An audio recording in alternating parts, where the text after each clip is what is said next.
To Texas. The Texans are working out in their offseason program while their franchise quarterback C.J. Strad continues to be a spectator. Strad is dealing with shoulder soreness. He's done some minor work but hasn't thrown. New on SportsCenter, Texans head coach DeMeco Ryan was ready for the questions about his quarterback. First off, I know everybody's going to ask, first, is CJ not throwing again? There's no concerns with CJ. It's just general soreness. We're taking extra precaution with him, but he'll be good to go. No concerns on my end there. We're not going to rush him into anything. He'll be fine. When the moment is for him to be ready to go, he'll be ready to go. All you need to hear, it's June. Training camp doesn't start till the end of July as we welcome in our NFL reporter, Jeff Darlington. So, Jeff, DeMeco Ryan's downplaying any concerns about Strad? Right. What have you been hearing about the third-year quarterback? Well, from what I understand, it is a matter of management, and this is a time of year when you can do that. The curious thing will be next week when they have the mandatory minicamp, whether Strad will in fact be throwing at that point. Now, even then, if he weren't to throw, it's still okay. Really, until training camp would we be okay just dismissing it as nothing more than that type of management. I will say, though, that C.J. Strad has had his share of shoulder issues in the past. The question, of course, is the severity of it. He's also dealing with a new offense.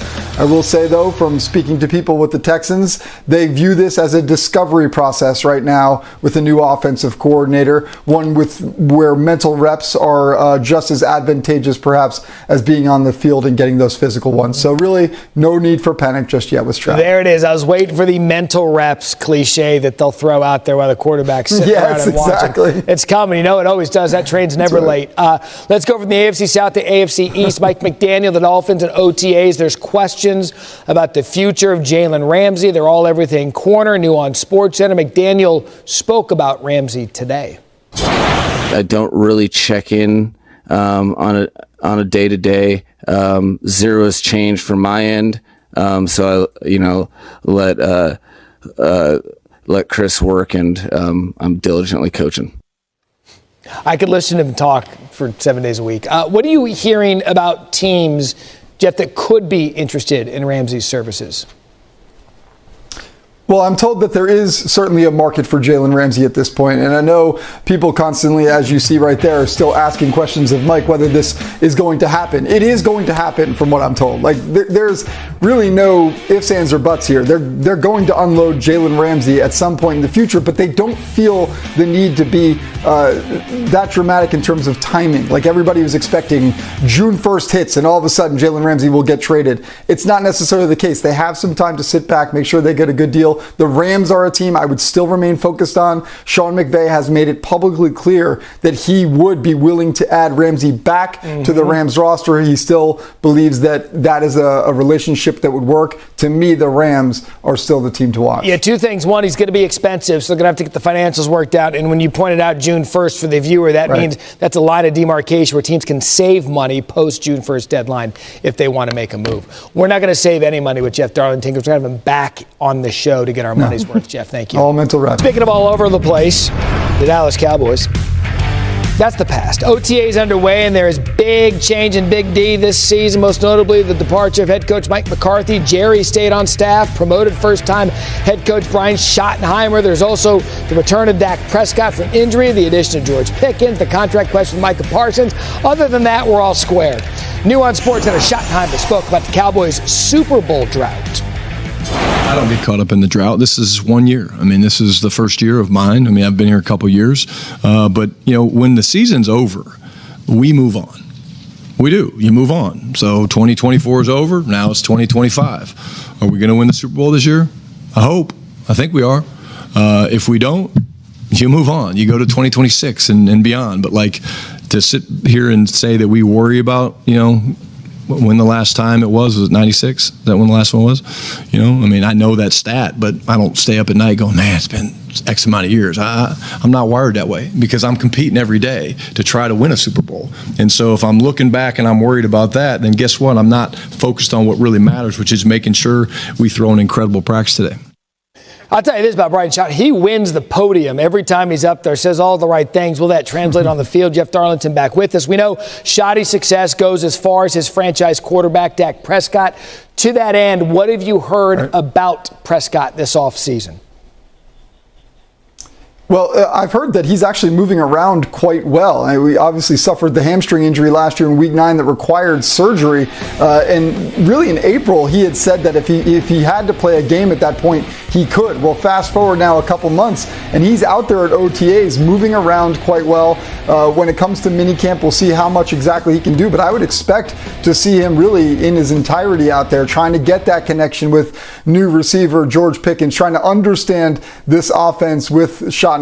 So positive signs from the quarterback. And obviously we know when it comes to the Cowboys, they're only as good as their quarterback is, and really only as good as healthy as he is, quite frankly. And speaking of the mandatory minicamp, they did say today they expect Micah Parsons to be a participant in that mandatory minicamp. I mentioned him in the contract issues prior to speaking about Dak. And speaking of Dak, congratulations. He and his fiancée Sarah welcomed their second daughter Aurora to the world on May 22nd. Nice. Jeff, you are also a father of two, and we had a peak dad moment Sunday at the Memorial with Scotty Scheffler. Two, though? What'd he say? Yeah, go ahead.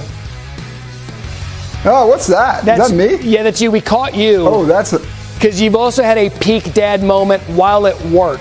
Your daughter was home sick, and so you did the proper thing with take her, the stuffed animals, and so you're just like Scotty.